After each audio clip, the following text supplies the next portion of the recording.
Hello, ladies and gentlemen, and welcome to Work with Purpose, a podcast about the Australian Public Service. My name's David Pembroke. Thanks for joining me. I begin today's podcast by acknowledging the traditional custodians of the land on which we meet today, the Ngunnawal people, and pay my respects to their elders, past, present and future, and acknowledge the ongoing contribution they make to the life of our city and this region.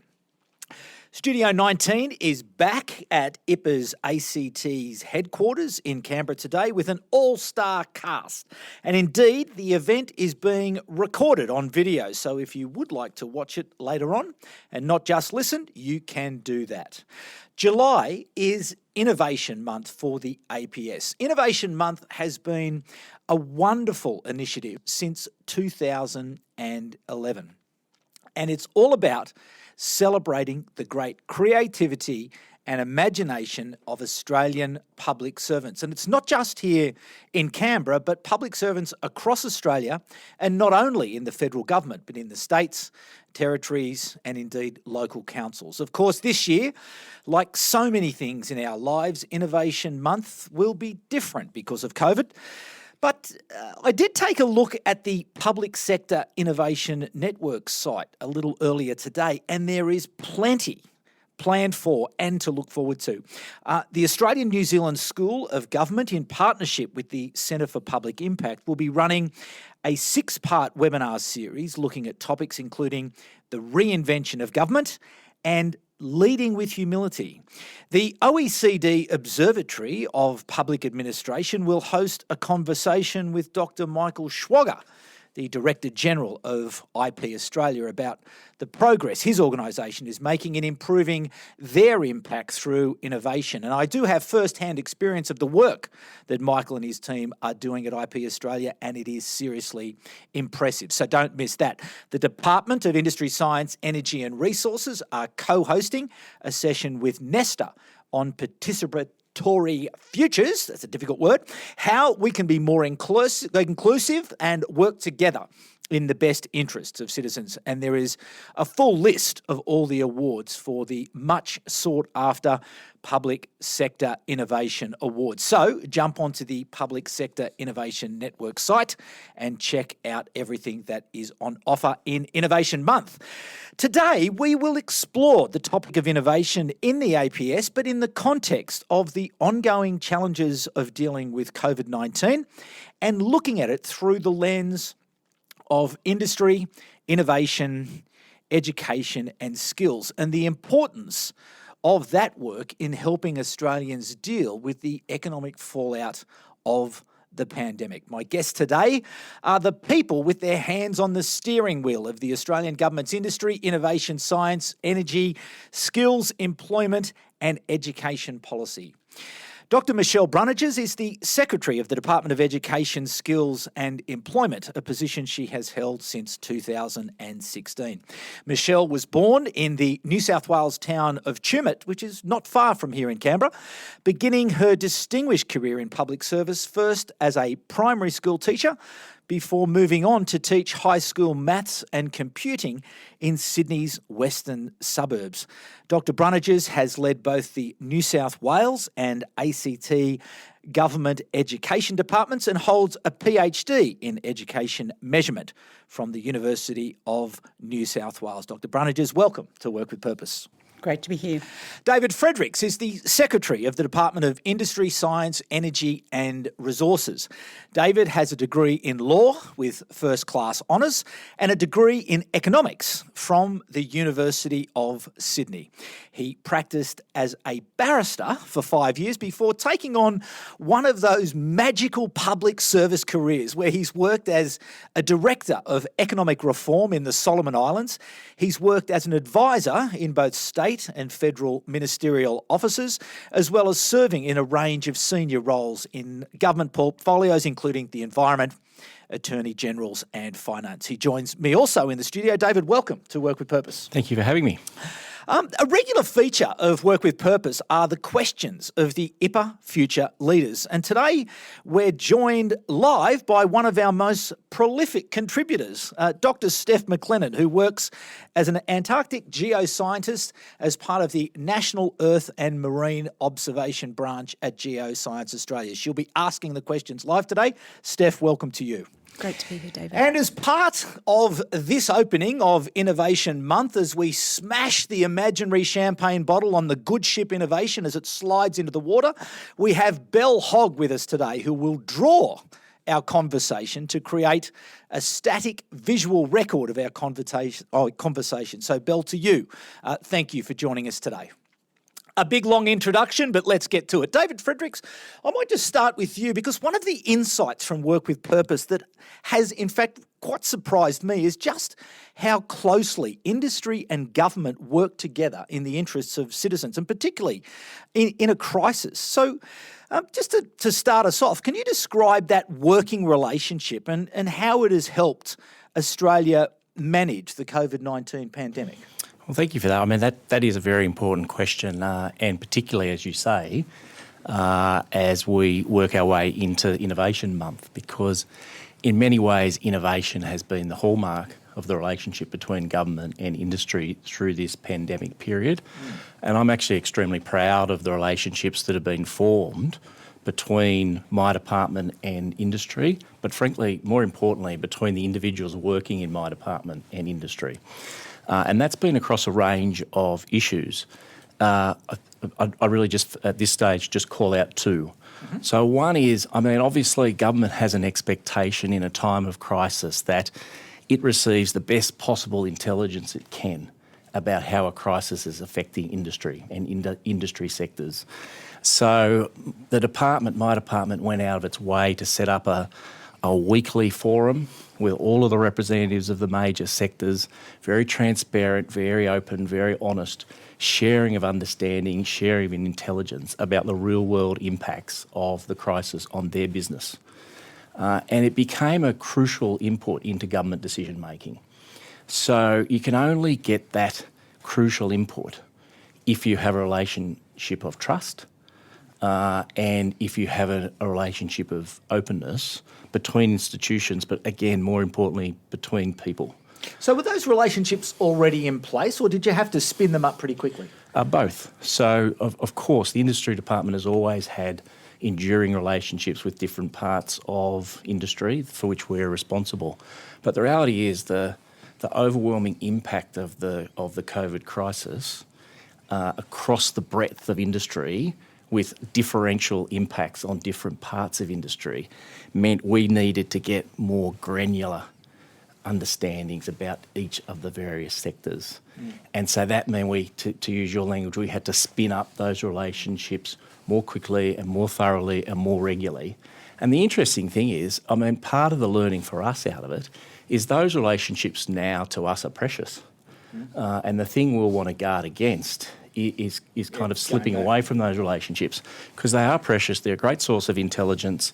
And to be really frank, I think it's what the public would expect of the public service and what the public would expect of industry, that we are working together to identify problems and try to solve problems. It doesn't mean we're always going to agree. We come at issues from different perspectives, as we should. But that open-mindedness to solve problems, I think, is really important.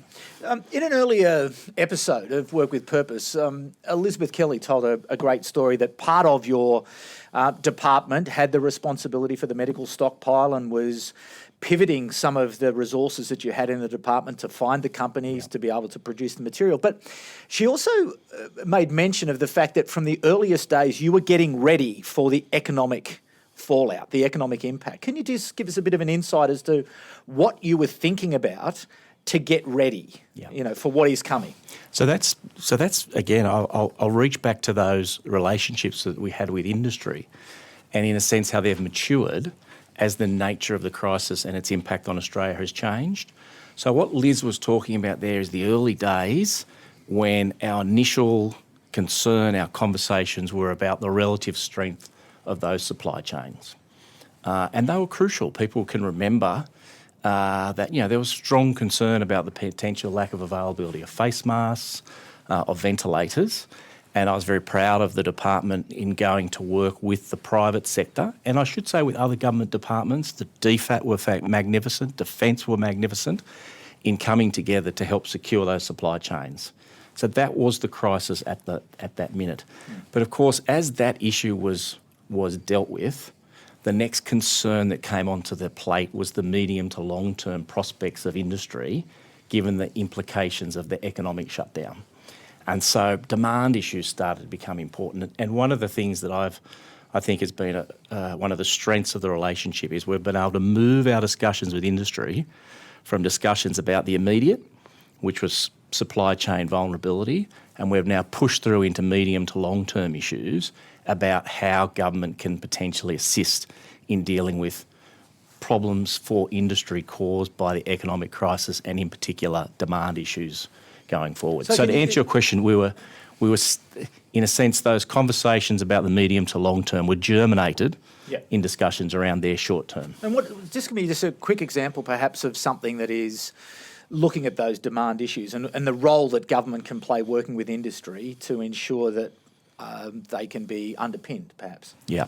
So I think the best example of that in a relatively tight circle is around the issue of medical supplies, where essentially, as I said, initial discussions with industry and the activity that we did was about enhancing those supply chains, securing supply. But we're now in an enduring conversation with those same groups about what the medium to long-term demand will be for supplies, noting that we're in a more challenging world, noting that means that some of the international relationships that we've been able to rely upon to secure supply are more fragile. And so in a sense, it's an iterative process because, we're alert to those broader issues. We're able to advise industry about those broader issues that they otherwise have difficulty having visibility of. And they're then able to iteratively work with us on what can be done to better secure that future. Michelle, if I might throw to you, can you take us through your particular journey from those very earliest days? What was exercising your mind? And as David mentions, this sort of medium to longer term, that's really starting to get into that education skills piece. So, but before we get to that, just that first days, what was it like for you? Yeah, so we just seemed to emerge from a bushfire scenario where we'd been working closely with our colleagues in states and territories, and the timing was it was time to go back to school. And so schools were working closely with state and territory colleagues. So, of course, once COVID hit, there needed to be the consideration of how we were going to facilitate education from a whole range of different settings than what we traditionally did as schooling as an institution. And so as a group of Director Generals and Chief Executives across the country, we worked closely with those to facilitate things like the sharing of digital learning objects to ensure everyone had a same kind of scenario as David. What was the stock and supply that we had ready? Who held copyright on each of those things, and how could we free some of that copyright so we could maximise the the content, digital content for delivery in different states and territories. And so working quickly, working with letting go of some of the state and territory barriers that we'd normally see in place happened at amazing speed. Fell away quickly? Absolutely. It fell away very quickly. And what about the curriculum differences? Because they are all different. Yeah, we do have a national curriculum in the country, and we find that there's a common core. Yep. And around the edges of that, there are state and territory changes to their syllabus structures. But in the main, the learning objects that we have, it can usually be, shared across territory. So we saw a massive sharing and networking of digital learning objects to facilitate the then became homeschooling, which brought a new dimension around what that meant for teachers in the workforce, for what that meant for policies, what it meant for parents who are trying to juggle roles and homeschool simultaneously, what it meant for students, what it meant for student engagement. So from that perspective, that was one of the initial things that we saw fall away, was some of the state territory boundaries to allow an open sharing and open access to very important curriculum content for students. So in terms then, was there anything that surprised you at that time that you didn't think would happen? I think just the speed at which there was a willingness and an attitude of can do, not why we can't do. There's an attitude of can do, and as I said, the speed was phenomenal. As David said, it's now moving into medium to longer term to start to get your heads around it, and you've got your hands on a couple of big policy areas such as skills, such as education, and already some big announcements in those areas. So how are you going about having those discussions and making those decisions about what we need as a country in order to deal with what's ahead of us? So I think we come from a fairly solid base of relationships in the education, skills and employment sectors. There's a lot of stakeholder engagement, just like David, that we built on, but the closeness of those relationships in having stakeholders being your eyes and ears on the ground and having a really, really important contribution to play, and for us to open our doors to listen to that and iterate that in a way into policy settings. I think that we've done that. We're doing it in the employment area right now. We know that we've got a huge wave of unemployed, and how can we better facilitate and maximise people's opportunities to gain jobs when they do come about in a way that is helpful for reskilling, upskilling, changing directions where people make those choices once we have jobs. In the skills side, another fast, we changed, we broke every rule in our current book and we made a new book, so to speak. We actually threw the old book away and we started to say how quickly can we get a module of work in the vocational education and training sector that is a short-term course, a micro-credential. So rather than full qualifications, we went to short-term courses, and the first one that we rolled out was in infectious disease control. So we got a group of people together, that short course is out there. We spoke to state and territories. There was collaboration across states and territories. There was funding from every state and territory and the Commonwealth to enable free places in a qualification that was really needed in a whole range of workplaces. Fantastic. So again, the book went and a new way of working or a new authorising environment emerged. Well, and this is, I think, part of the theme of Innovation Month, really, isn't it? And we speak about acceleration as really one of the fundamental changes that you're both going to be dealing with. And before we come to Steph for a couple of questions from the IPA Future Leaders, I'd like both of you to reflect, given that it is Innovation Month, given that acceleration is a part of it, what are you both going to do in your lines of responsibility to maintain that acceleration in order for Australia to be able to adapt quickly, to be able to deal with what's coming in your individual areas? I'll start with you first, David. So I'd be cautious about the word acceleration. So I think moving into the medium to long term, so I think in many ways the lesson that we've learnt from the last 3 months to pick up the innovation theme is, it's just like there's that old saying that pressure makes diamonds. I think necessity made for innovation. And I genuinely believe that. I think, Michelle and I could sit here and we could ream through the innovation that we have overseen, both in the way we work and the nature of the work that we do. And from a very human perspective, I couldn't be more proud of the fact that, within the space of a couple of weeks, there was a group of public servants in my department whose career was essentially around public policy. They were policy experts. And within 2 weeks, they had pivoted so that they were driving the relationships with the private sector and dealing with the private sector. So that sort of personal innovation has been a real key to the success of the public sector over the last 3 months. So do I need to accelerate that? No. What I need to do is hang on to it and hang on to the capacity for public servants to be able to pivot when needed. because that is now a precious commodity that we have. There's an openness amongst our staff to do it. They can see there's benefit to it.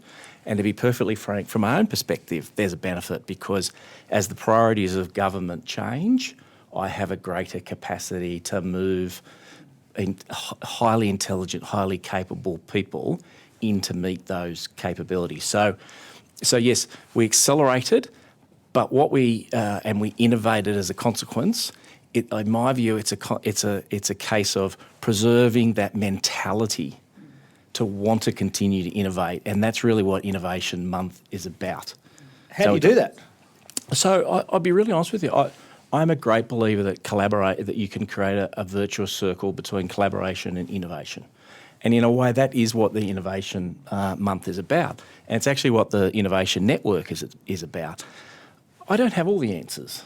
I look and hear lessons from other people as to what they're doing and see if I can capture that and turn it to our own purpose. We all act like that. It's one of the joys of being in our positions and having collegiate relationships like I have with Michelle.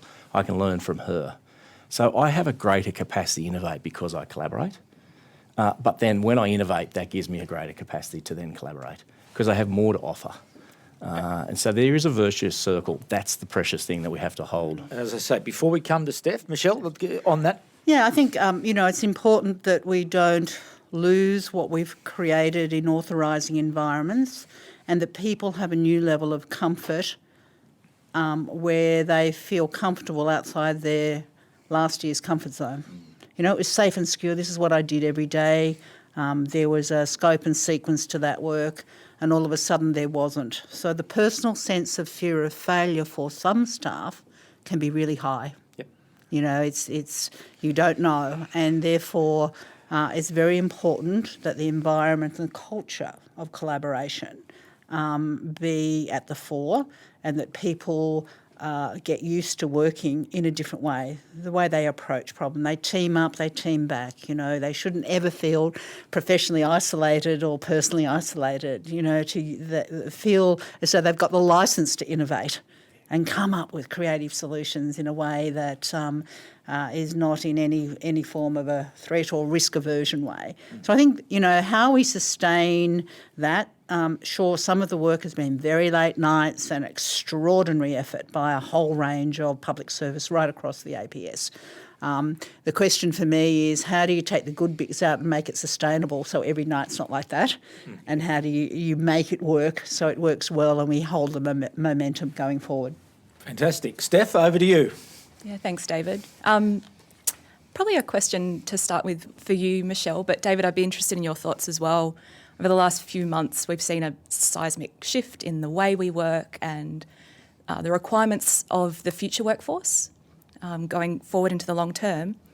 How do you think the current workforce will need to adapt to a post-COVID world, and how will we provide the necessary skills going into that next generation, that future workforce? Look, I think the public service has done an amazing job, and I think they have exercised a lot of skills that weren't at the forefront of mind, but were deep in the individuals who've stepped up and taken a really positive attitude and seen their role as service to the public. It's been really at the forefront. The nature and type of skills I think that we are starting to value more and more are things like scenario building. It's a bit like the wargaming or the scenario building. How do you build up a scenario? How do you consider the consequence of impact of a particular policy setting? Have you thought about that before you deliver advice to government? Have you listened to what's happening on the ground? How well connected are you with your stakeholder engagement so that you know that you've got a litmus test about different views? And I actually think diversity is a strength. So I actually strongly believe in many different views coming together, and that in fact some of the work and things that we do in the future are bringing the traditional discipline areas and thinking about you're going to have to be deep in more than one, but deep in two, and the intersection of those discipline areas is where the innovation comes. So if I look at some of the models that David's using over in industry, and I think about vocational education and training, we will gain a greater strength through our collaboration in terms of our two areas of responsibilities than if I stay and puddle in my own patch and David puddles in his. the strength is going forward. So I think that skill set, the authorising environment to go out and collaborate, how we build scenarios, how we apply critical thinking, how we do what-if analogies, all of those things, critical thinking, the creativity, the licence to create things that people would normally say are very left field. I would encourage staff to go out and do that, and that's the way we'll have the best possible advice for government of the day. So I'd probably just add, in the interest of time, I'd just add one point and reinforce one. So the point I'd add is I think an essential ingredient for the public service going forward is going to be an open-mindedness, a curiosity, and the courage that comes with maximising that. And in a sense, in many ways, to pick up an earlier point Michelle made, because we're in a crisis environment, the sort of traditional pressures down on that creativity were lifted. There was more of a permissive environment to creativity because it was all hands to the pump. And it is worth remembering, it always takes courage to pursue that creativity. So I think that's going to be a crucial quality for the public service and public servants in particular.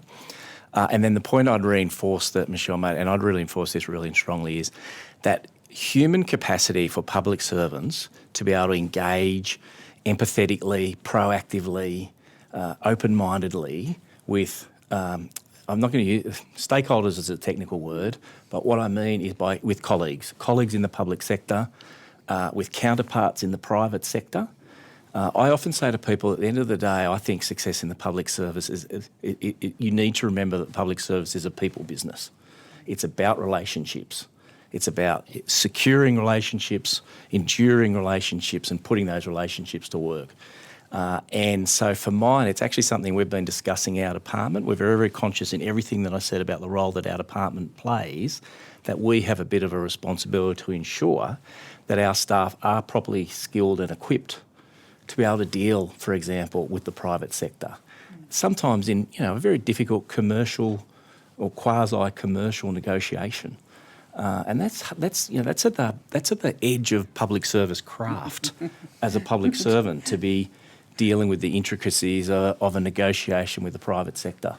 Certainly, one of the learnings I found since I came to my department is how difficult that exercise can be, and how we have a responsibility to equip our staff to do it. And if we get it right, the outcomes for the country are outstanding, because you do then get those productive outcomes of high quality public-private engagement. Yeah, terrific. Yeah, I really like those points that you raise about curiosity and courage. I think it comes back to that personal licence for innovation that you spoke about earlier.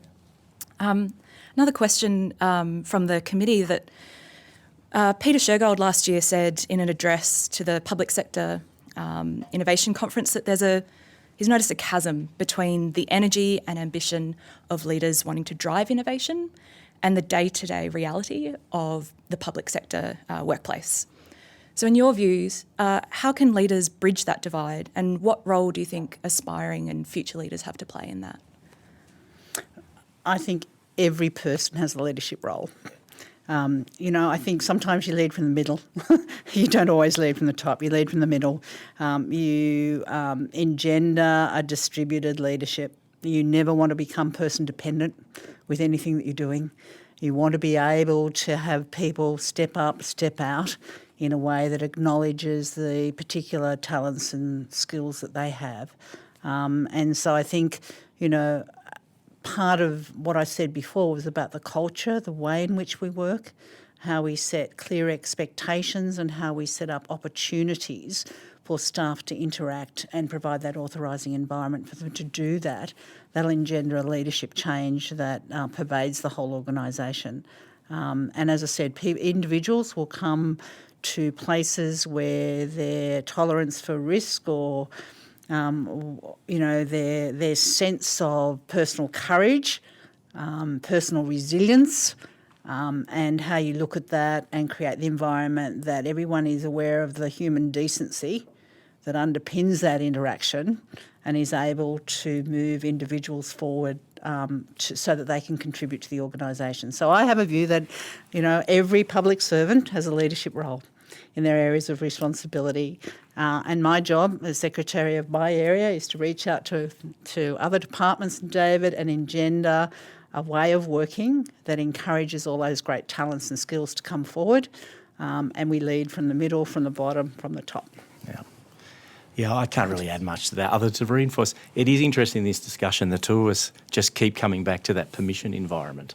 And to be honest with you, that quote, if there is a chasm, then I suspect that's actually not a consequence of the sort of, I think that's potentially a negative consequence of potentially there not being sufficient permission environment for people who are more junior in an organisation to, as Michelle said, to take a risk and be supported when that risk doesn't pay off. I mean, we always have to be mindful of risk, right? That's important. That's a central role for all public servants. And at the end of the day, it always involves judgment. But I think at the end of the day, the sort of calculus needs to push in favour of a greater tolerance of risk, both for the organisation and for the people within it through all ranks, on an understanding that where a risk doesn't come off, it's not a failure, it's something to learn from. And that sounds trite, but I can tell you for the public servants listening to this or watching this, that's real. So for me, that's crucial, and it is interesting we keep coming back to it, and it's at all levels, right? I mean, one of the elements is we sort of talk about collaboration, and to be really honest with you, it's really easy for me and Michelle to collaborate. We're peers. But there's a small risk calculus in our staff reaching across and collaborating. So there needs to be a permission environment for my staff to have frank and open conversations with Michelle's staff about policy issues. I have to say, I think the public service, in my time in the public service, is so much stronger on that. And I think that's been both led from the top because of the sort of culture of previous secretaries to really drive that. And frankly, I think it's been led by our staff who know that there's greater understanding and learning to be had by reaching across and finding a peer in another department. There's strength in that collectivity, and people know that.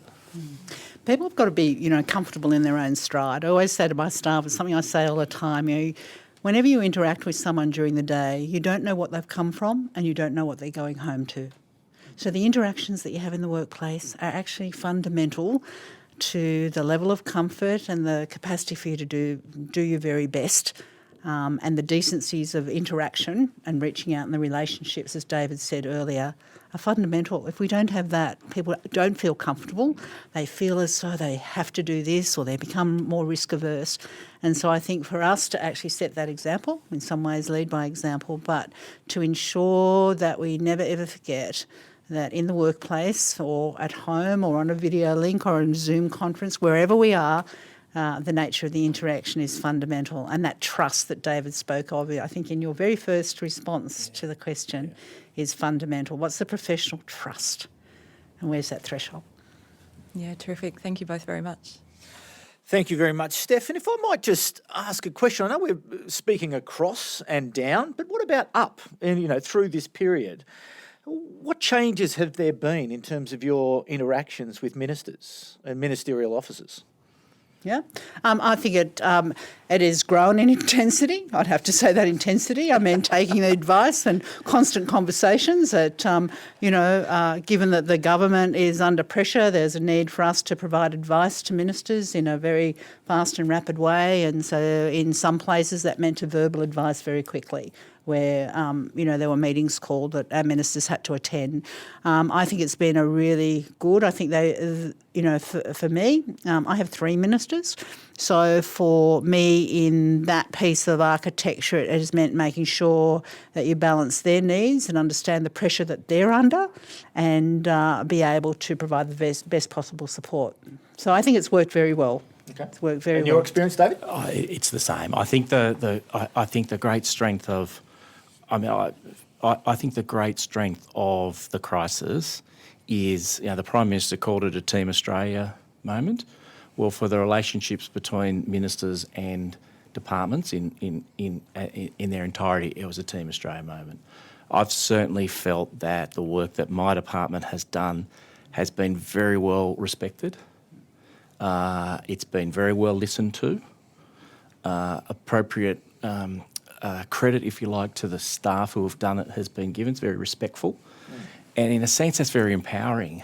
So I think it's been a really rewarding experience, although under huge pressure, long hours, etc. But I think it's been a very rewarding experience because departments and people within it have been made to feel like they're making a real contribution to government decision making.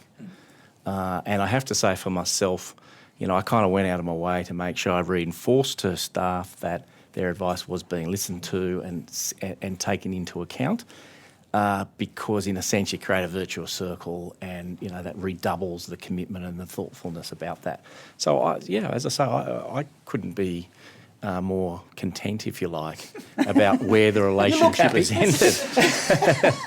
Exactly. We'll make sure we get that on the draw. Big smile.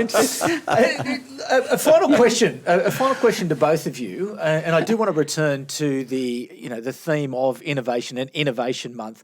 Innovation Month at a time of COVID with lots going on. What's the message you want to send to your people and to public servants at this time about what perhaps can be achieved in this next 4 weeks that can assist with the huge workload that is coming and the huge challenge that's coming? And it's not just going to be a short-term challenge, it's going to be a long-term challenge. So just that single thought for this Innovation Month at a time of COVID, the message to public servants. I think we should acknowledge and recognise the innovation that people have already displayed. Like I know, David, there's kind of innovation awards that I know in each department, but I think that's a really important thing for staff to be recognised and acknowledged for the way in which they've worked is highly valued, and that we want to continue what's good around that into the future, but make it sustainable into the future. Okay. And David, for you? Yes. So for me, I think it is.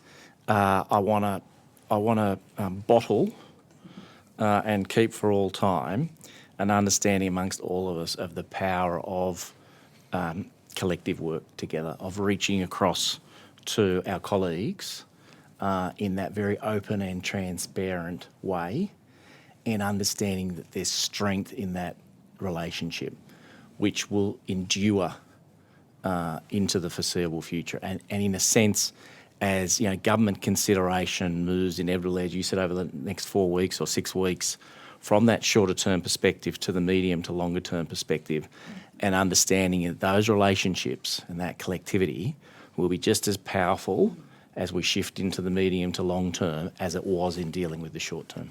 For sure. David Fredericks, Michelle Brundages and Steph McLennan, thanks to all of you for your service, and best of luck to you and your teams for the challenges ahead and the opportunities ahead as well. It certainly will be a difficult time, and one where certainly the APS will need to continue to pull together. Work with Purpose is part of the GovComms podcast network, and if you would like to check out the GovComms podcast, please type that into your favourite podcast browser and it is sure to come up.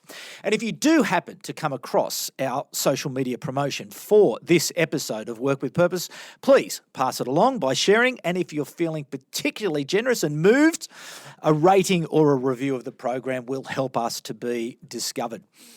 Next week, we shift our conversation to the impact of the pandemic on Indigenous Australians, when we will be joined by Ray Griggs, who is the Chief Executive Officer of the National Indigenous Australians Agency, and Letitia Hope, who is the Deputy Chief Executive Officer of the same agency. That episode will be recorded in what would have been traditionally NAIDOC Week, but that this year has been postponed to November because of the pandemic.